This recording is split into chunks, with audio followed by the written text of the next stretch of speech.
આપણે રોજ હજારો પગલાં ચાલીએ છીએ, પણ આપણા પગ આપણા માટે કેટલું કામ કરે છે તેની આપણને ખબર પણ નથી પડતી.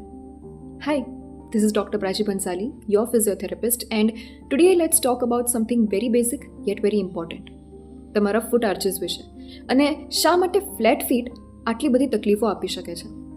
તમારા પગમાં 26 હાડકાં, 33 સાંધા અને 100થી વધુ મસલ્સ, ટેન્ડન્સ અને લિગામેન્ટ્સ હોય છે. તમારા પગના આર્ચીસ એટલે કે વળાંક તમારા શરીર માટે કુદરતી શોક એબ્ઝોર્બર્સ તરીકે કામ કરે છે. એ તમારા શરીરને બેલેન્સ રાખે છે, તમારા શરીરનું વજન સમાન રીતે વહેંચે છે, તમને સારી રીતે ચાલવા, દોડવા અને કૂદવામાં મદદ કરે છે, અને તમારા ઘૂંટણ, હિપ્સ અને રીઢ પર આવતો ઝટકો ઘટાડે છે. પગમાં 3 મુખ્ય આર્ચીસ હોય છે. મીડિયલ લોન્જિટ્યુડનલ આર્ચ પગના અંદરના ભાગમાં, જે ચાલવામાં મુખ્ય સપોર્ટ આપે છે. લેટરલ લોન્જિટ્યુડનલ આર્ચ પગના બહારના સાઈડમાં, જે બેલેન્સ રાખવામાં મદદ કરે છે. અને ટ્રાન્સવર્સ આર્ચ પગના મધ્ય ભાગે, જે બોડી વેઇટ ઇવનલી વહેંચવામાં મદદ કરે છે. હવે એ આર્ચીસ બગડી જાય છે ત્યારે તમારા પગની ચાલવાની રીત બિલકુલ બદલાઈ જાય છે. તમે ઊભા રહો ત્યારે તમને લાગે છે કે તમારા પગમાં આર્ચ સામાન્ય નથી, અથવા ચાલતા, દોડતા કે કોઈ પણ શારીરિક કામ કરતાં પગમાં દુખાવો થાય છે કારણ કે પગનો આર્ચ સરખો નથી.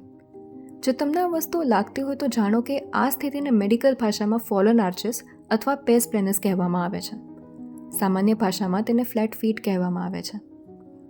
નાઉ વોટ ઇઝ ફ્લેટ ફીટ? આ એવી સ્થિતિ છે જેમાં પગમાં આર્ચ એટલે કે વાંક બહુ ઓછું હોય કે બિલકુલ ના હોય, એટલે ઊભા રહીએ ત્યારે પગના પૂરા તળિયા જમીન પર દબાતા લાગે છે. Now what are the causes of flat fit?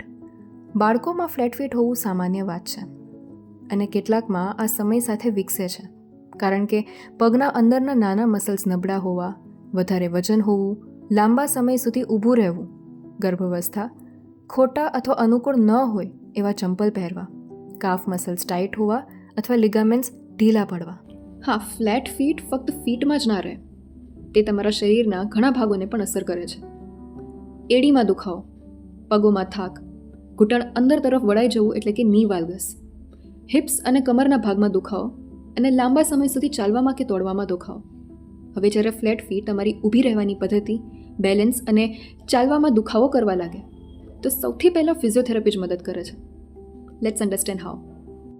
Strengthening intrinsic foot muscles. ફૂટના કોર મસલ્સ માટે towel scrunches, marble pickups, short foot exercise like arch lifting, toe spreading and toe yoga. Then stretching tight structures like calf stretch, including gastrocnemius and soleus, plantar fascia stretch, hamstring stretch. Proprioception and balance training. Foot alignment સરખી કરવા માટે single leg stance, balance board, standing arch activation and walking drills with arch control. Footwear modifications like wearing supportive shoes, avoiding worn out soles and avoiding very flat footwear without cushioning. Then orthotics if needed. તમારી પગની આર્ચને રોજિંદા કામકાજમાં સારી રીતે સંભાળવા માટે custom મેડ ઇન્સોલ્સ બહુ મદદ કરે છે, ખાસ કરીને જો તમારું કામ લાંબા સમય સુધી ઊભું રહેવાનું હોય તો. જો તમને લાગતું હોય કે તમારા પગના આર્ચીસ ધીમે ધીમે પડી રહ્યા છે, કે પછી ચપ્પલ અંદરથી ઝડપથી ઘસાઈ રહ્યા છે, અથવા પગ અને ઘૂંટણમાં વારંવાર દુખાવો થાય છે, તો આને સામાન્ય ન માનો. તમારા પગ તમારા આખા શરીરનો બોજ ઉઠાવે છે.